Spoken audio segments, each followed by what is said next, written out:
So, coming from Reuters, Microsoft's Xbox plans for major layoffs next month. Oh, that's right. We haven't done a layoff video in like 2 days. 2 days. Can you believe it? That's ridiculous. But don't worry. More layoffs are coming down the pike. Now, this is, I think, kind of probably a stock standard. Tech companies are laying off employees. One of the things I do find interesting about this is basically Microsoft's kind of failure in the gaming space, and to just kind of show you no matter how much money you have, no matter how much it seems like you should win a particular fight, at the end of the day, things can go squirrely, right? I think about this with a lot of Google products, right? So Google came out with a Stadia years ago. Remember Stadia? Stadia was like the online gaming platform, and they talked about how amazing it was, and they had data centers around the world, and this is why they were going to own online gaming. And then it died. And again, this is Google. To be clear, this is Google trying to do it, and they couldn't make it work. Remember with Google Plus? Remember the disaster of Google Plus? Oh, right. So Google comes out. They're like, we're going to compete with Facebook. And so again, it is Google, right? They make a tremendous amount of money. People already have accounts. That's the thing, is people already have accounts. They're already doing communication with Google platforms, right? You're using Gmail, you're using things like YouTube and leaving comments and all that kind of stuff. Simply coming up with kind of like a hub of like kind of activities, so you can kind of turn that into more of a social media site. That basically seems like a no-brainer, right? They've already got the users. They've already got people using the system in a community, a social type way. They have a tremendous amount of money. They have technical resources. They have data centers. They have everything you would think would be required for success. And it failed so bad. It failed so miserably, right? And so that's one of the curious things, like with Microsoft and Xbox, is Microsoft has a lot of money. Again, Microsoft has a lot of money. They have, coders. They have technological infrastructure. They're worth trillions of dollars. You would think that if that Microsoft got into the gaming world, that they would just basically win, or at least be incredibly competitive. And the weird part is that they seem to be losing relatively badly. And so now we're going to start to see layoffs in the Microsoft Xbox world. Microsoft's Xbox division is planning major layoffs next month and significant cuts to marketing and other budgets.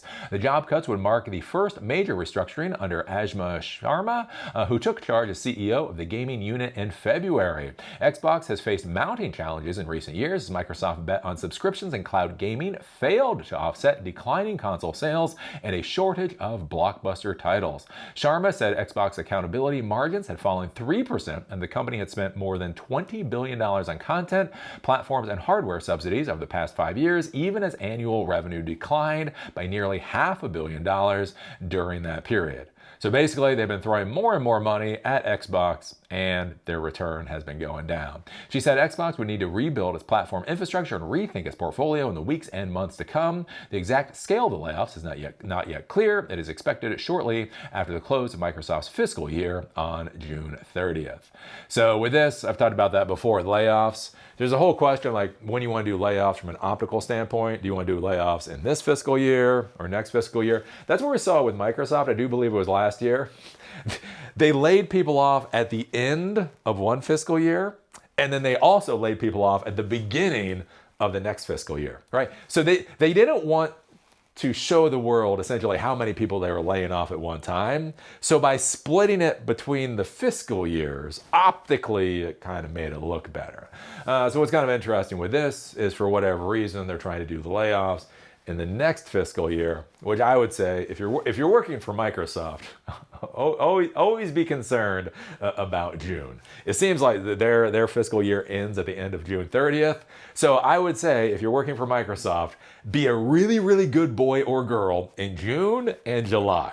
Like whatever you do in January, I think January might be like spring break in Microsoft world, but June and July, you gotta buckle down and you gotta be serious, because it seems like that's the time period where they're trying to dump employees.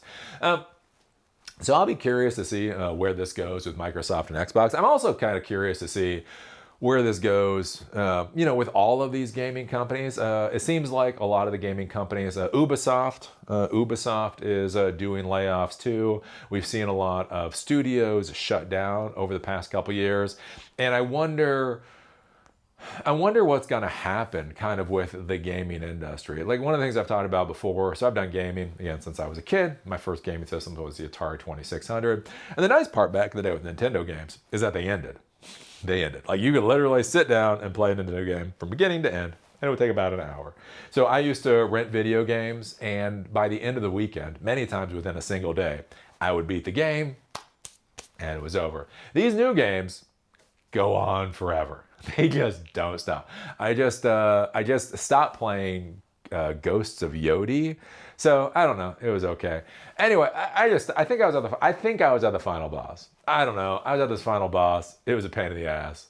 I just stopped. I was like, but the curious part with that is I have been playing with that for months. Like if you followed along with me, you'd know how long I've been playing. Like I've been playing so I dropped $70. And that's one thing too, they talk about with games, like the price of games going up. Man, when I used to spend 40 or 50, when I was in high school and you would spend $40 or $50 for a game, $40 or $50 for a game.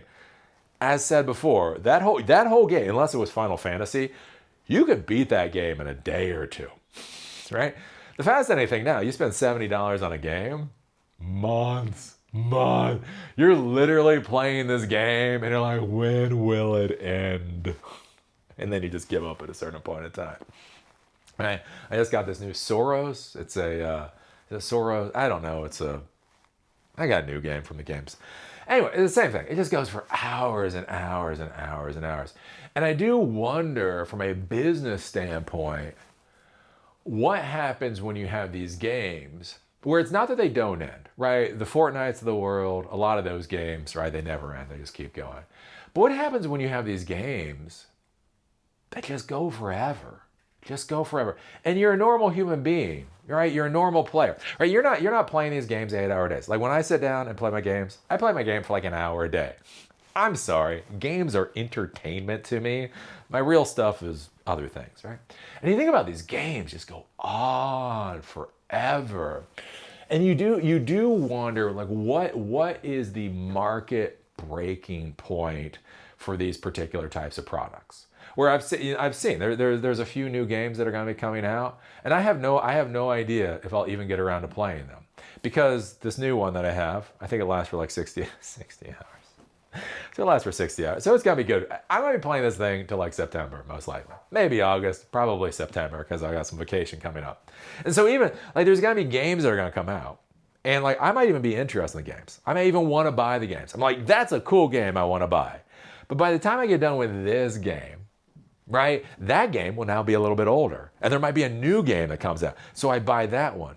And you kind of think about it, like, from a business standpoint, what happens to that industry when, again, the products just go on forever?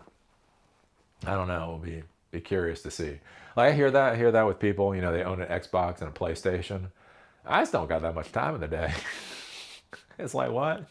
It's on my PlayStation. Like, I have a PlayStation 5 from a number of years ago. It's good. I do gotta say that with the PlayStation 5. The PlayStation 5 is like almost a perfect video game system because now you can do fast travel fast. Right? That was not a big problem. Like even with the PlayStation 4, I had a PlayStation 4 Pro, and that was the thing. Like the graphics were fine. The gameplay was fine. It was just fast travel sucked. I have to say, with the PlayStation 5, like you fix the fast travel problem. That's the last game console that I need to buy. I'm going to keep using that game console literally till the damn thing dies. But anyways, I don't know. So I'll be kind of curious to see what's going to happen with the game industry going forward. What do you think about this? What do you think about Xbox? Apparently, going to be doing major layoffs. What do you think about that? Again, Ubisoft is doing major layoffs. Lots of these game companies are shutting down studios and all that kind of stuff. Have they just started creating products where there's just too much? Like, it's not the games themselves. It's not that there's too many games, but it's kind of like the amount of game is too large now for the market to be able to bear. I don't know. Curious. What do you think? Put your thoughts down below. If you like these episodes, do remember they're on Spotify and on Apple Podcasts. Link is down below. If you want to follow me on LinkedIn, there's a link down there too. With that, see y'all later.